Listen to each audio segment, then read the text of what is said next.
Hi guys, welcome to my channel, Novice Wild Camper.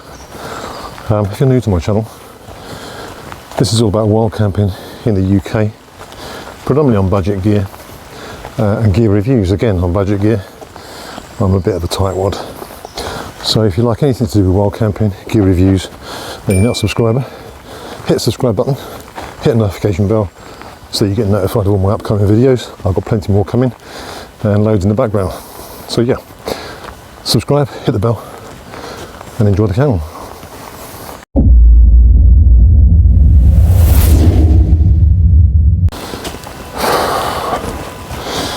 So anyone who knows me knows I'm predominantly on Dartmoor, but today I'm in Shropshire. I don't know how you pronounce what's the accent in Shropshire. I don't know. It's got a shire on it. It's not Berkshire or Hampshire, so I assume it's a Shropshire. Anyway, I'm at the Wrecking today, doing a little woodland camp. Lovely and sunny. Not. Luckily, it has been hammering it down all the way here. Literally 3.5 hours of horrific rain, floods on the motorways, everything. Aquaplaning all over the place. And just as I got here, it stops, which is handy. I was hoping to try out my new Sacking a Mac.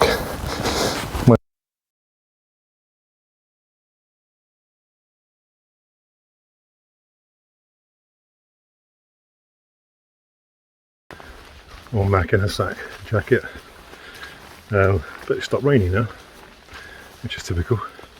I've got my matching trousers as well. Not. I didn't have green in stock, so I had to go black, and it's completely ruined my outfit. Anyway, I feel like I'm wearing a bin bag. So yeah, the first thing I have noticed with these trousers is there is no zip or opening section on the leg, so I literally just managed to almost rip them around my boots. So they're certainly not going to be something you can pop on and off quickly in the rain. So I put them on when I left the car. Obviously it won't rain now because I'm wearing them, but yeah, no rain now, so I'm not going to tell how waterproof or how good they are, but better than nothing, which is what I had before. So today I'm going to be doing an initial sort of review, first time review on a tent that's been sent out to me by Outdoor Gear Essentials, the lovely Cole, to review, which is the Whitehills backwards bungalow tent.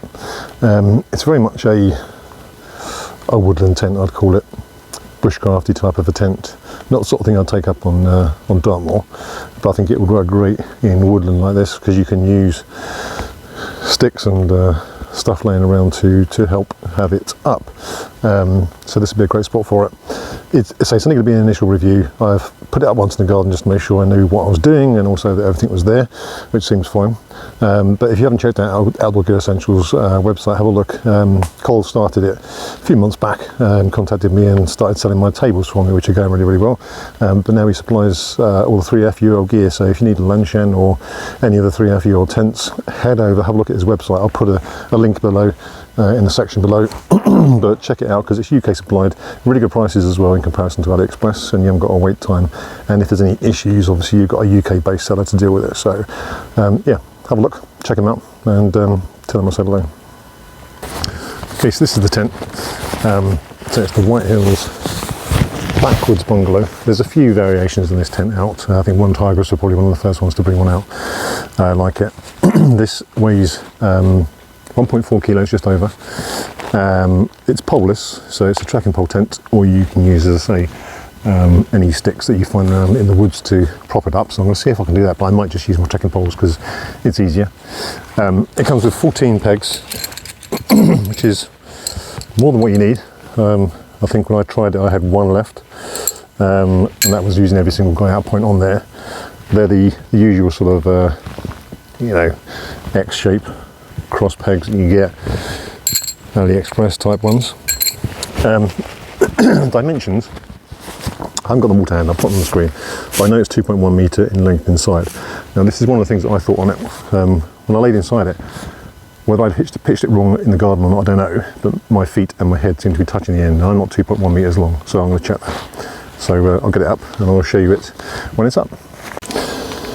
Okay, so that's taken me a little bit longer to do than it should have done, but that's my fault, because when I tied the guy outlines up neatly, when I put them up in the garden, I couldn't undo them. So it took me forever to undo them. Anyway, it's getting dark now, so the light isn't good, but this is it up. Now I've used 2 sticks that I found on the ground for the porch area. As you can see, this is massive here. Great opening to be able to sit inside, cook underneath. If it's raining, you've got shelter. You can angle obviously it down different ways, so if it's raining you're not going to get it pool on the top, which is pretty cool. But I'll show you around it, and I'll show you what I've done with pegging it out. So yeah, a bit of a better view of the inside. You've got a huge mesh section. Now this is a one single wall tent, so essentially it's a single wall trekking pole tent. It is a 2-person. It's very wide inside. I don't know the measurements, as I say, I'll pop them up on screen. I know it's 2.1 metres long, which is what I'm mainly interested in. But it's a single skin. There's one huge door of ventilation there, and then there's ventilation all the way across the back, as you can see it. And I'll show you as you go around. As you can see, I've just got sticks that I've used to peg these out. Trekking poles at the side. Now you can tie that off, tie up against a tree. I've got some cordage that I was going to use, but I really can't be bothered. It's getting dark and it's getting late, so I couldn't be bothered to cut it to size and rely on my awful knot skills. The back here, so the corners are pegged in by one in each corner of these, and on the front there, the second one goes out to the vestibule, and then another to this corner, which is the flap for your air vents. So you can either tighten this down, you can cinch it down to keep the air out should you want to, but this should give a decent amount of airflow through. It's not very windy tonight, and it's quite muggy and wet, so it'd be interesting to see how this fares with condensation. There's another guy out point on the top here to give you a bit more headroom, so I've got that guide out to there, and then the same this side. So we've got 2 guide out points there, trekking pole, guide out. You can just see the orange peg there, and the same in the front. Now when this zips down, your vestibule at the front is probably, it's only about 12 inches deep. So from there to there, it's not massive, but you don't need to store your gear there because you've got all the room inside to store the gear. So there's plenty of space in there. But this is a huge covered area. It's a lovely porch to be able to sit in and cook in if it's raining. I now know why I don't do many woodland camps. The tent is absolutely full of spiders within 2 minutes. Right, so this is me laying down. My hair is just brushing one end, and my feet are just touching the other end, so it'd be interesting to see how this works with condensation through the night. Back here, so this is the mesh section. I'm going to try and pull it out a bit tighter, just so it gives more ventilation. It could do with maybe a larger vent up here. There's a flap outside which you could probably fit a vent in, but we shall see how it goes. Yeah, I'll spin it around, but that's my feet. Just, if I point my toes a bit, touching the end, and then there's my head on the top. Now, yeah, as I've said before, I'm 6'4", so this isn't going to be an issue for most people. If I'm on my side, I'll be sort of a bit more fetal position, so I won't need as much length, so to speak. So hopefully it'll be alright, but it'll be interesting to see how this fares during the night. We shall see.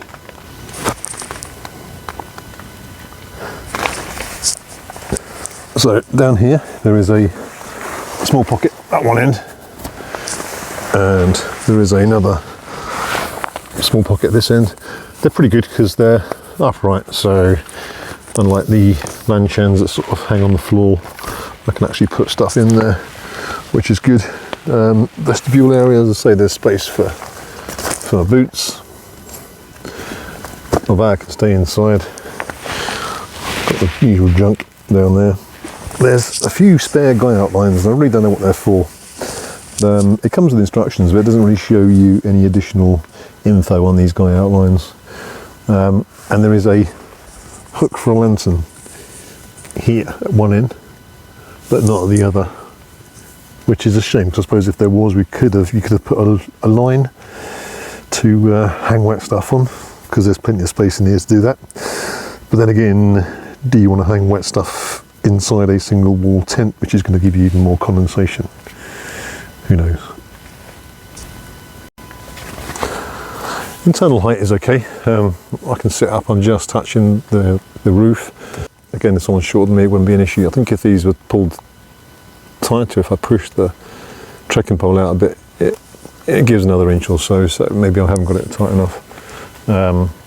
But it's fine, there's plenty of space in here. You could fit 2 people in, it'd be a squeeze. This is a huge mat, but you could squeeze 2 people in here. I think they class it as a 2-person tent, but you'd want to put your gear somewhere as well, and there's not really enough vestibule space. You could chuck 2 bags in the vestibule, but again, I don't like leaving my stuff outside, so I like to have it inside with me. Personal choice is up to you, but yeah, I think I want to get a coffee on now.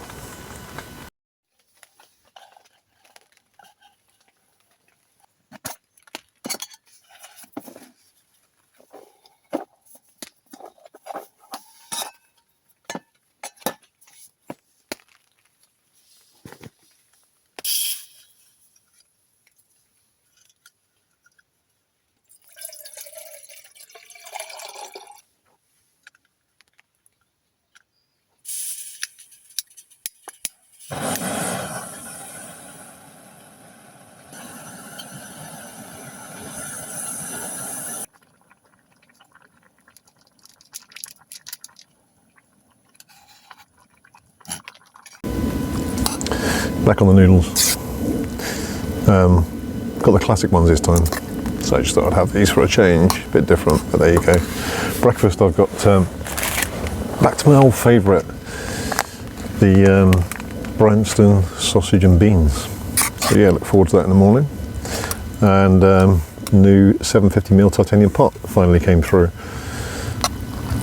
So yeah, gonna enjoy these.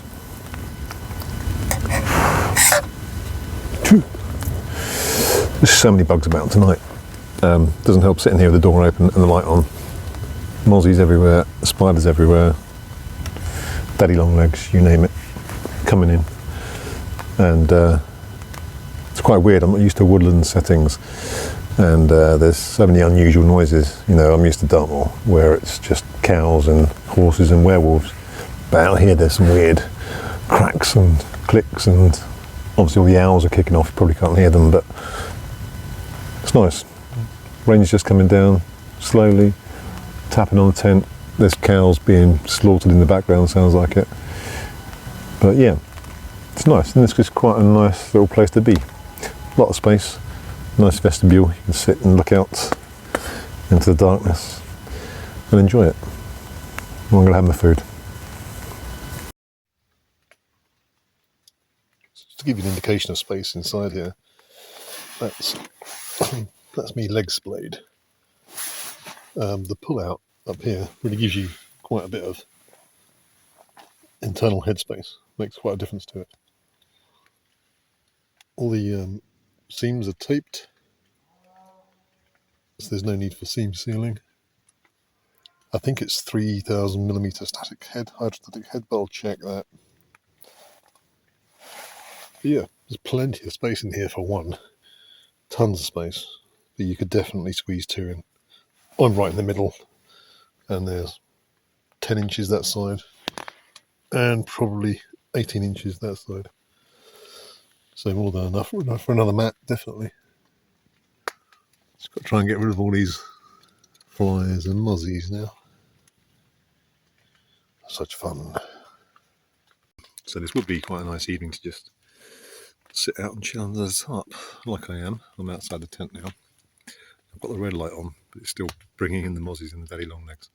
So yeah, I'm enjoying it in the dark. I'm going to turn that light off again.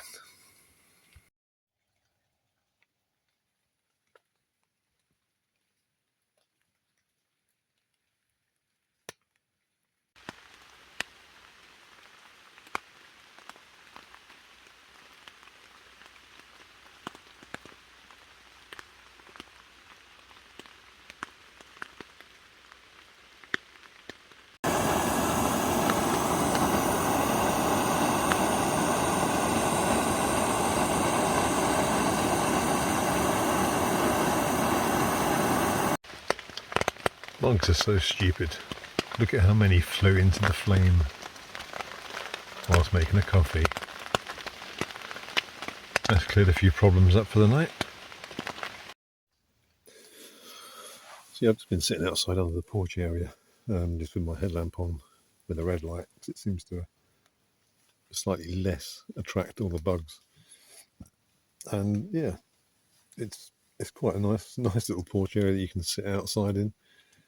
Listen to the rain, just tapping on the top of the tarp section that comes out. It's quite a usable tent, this. Great for this sort of environment, I think, in the woods.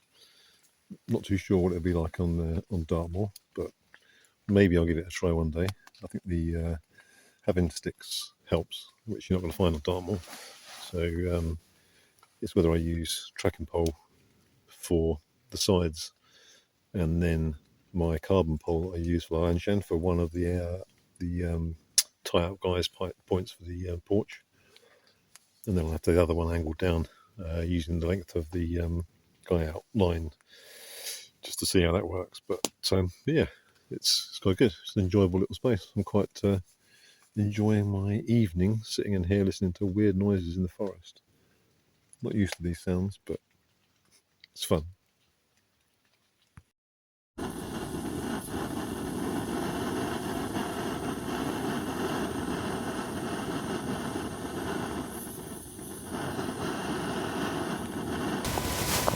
Good morning. It's just gone 7 o'clock. I've been up since about 6:30. Didn't sleep too bad. Got pretty cold in the night. Probably added to the fact that this is a single skin tent. May have made a difference, but yeah, it's chillier than I thought it was going to be. Tent performed fine. There was absolutely no wind last night at all, so I was a bit concerned about condensation. And this morning there's none now, it's dried out already, but there was some on the inner this morning. But bearing in mind it was wet, it was raining a lot last night, and it is single skin, and there was no breeze at all. It fared really well. I'm assuming that the ventilation at the back and the large mesh door helped towards that and stopped the condensation, so it's been really good. I did find that my feet and my head are touching the walls, but I'm 6'4". I'm an extreme in tents like these, so most normal sized people will fit okay. So my hood of my sleeping bag was a little bit wet this morning, but nothing major, just because of the condensation on the walls. But it wasn't dripping, it wasn't pouring down, so I think it's such a big space inside here that it allows enough room so that the condensation doesn't get too bad as well. So yeah, overall it's performed pretty well. I've just got a coffee on the go, wake myself up. Cheers. Okay, that's breakfast done. I've got my foil pouches with my favourite Branston sausage and baked beans.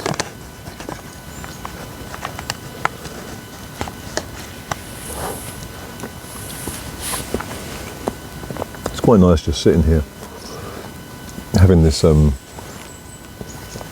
large porch above, just looking out at the woodland. very quiet. And the sounds of the owls again this morning, which was nice. Going mad throughout the trees. Lots of weird noises last night. Yeah, it was quite peaceful with the rain just tapping down on the tent. But yeah, it's a lovely little spot. I might have to come back here again. Okay, so there you have it. The Whitehills backward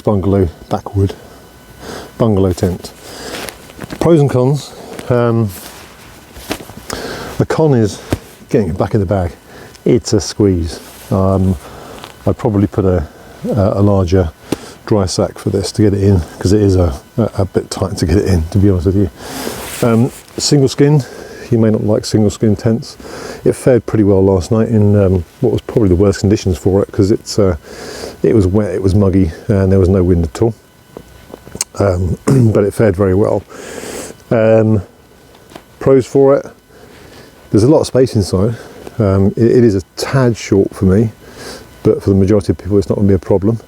Loads and loads of room inside the tent, and the vestibule, when you've got it pegged out or using a branch that you can find lying around, is fantastic. Sitting outside last night in the rain, having a coffee, just watching the woods in the backgrounds was a great place to sit. So it's an excellent little addition to the tent. Obviously you do need trekking poles for it, or in woodlands you could tie it up to the trees, so you could tie each corner across to a tree and peg it out that way, or use trekking poles or sticks. So it's quite versatile. 1.5 kilos just under for the tent. It is big. It's a heavyish tent for what it is, but it is a 2-person tent, so it's not bad when you compare it to a lot of other 2-people tents out there. I'll leave a link in the description below, so if you do want to purchase this, where it's come from with Outdoor Gear Essentials website. So I'll leave a link below if you do want it. And yeah, hope you enjoy the video, and I'll see you on the next one.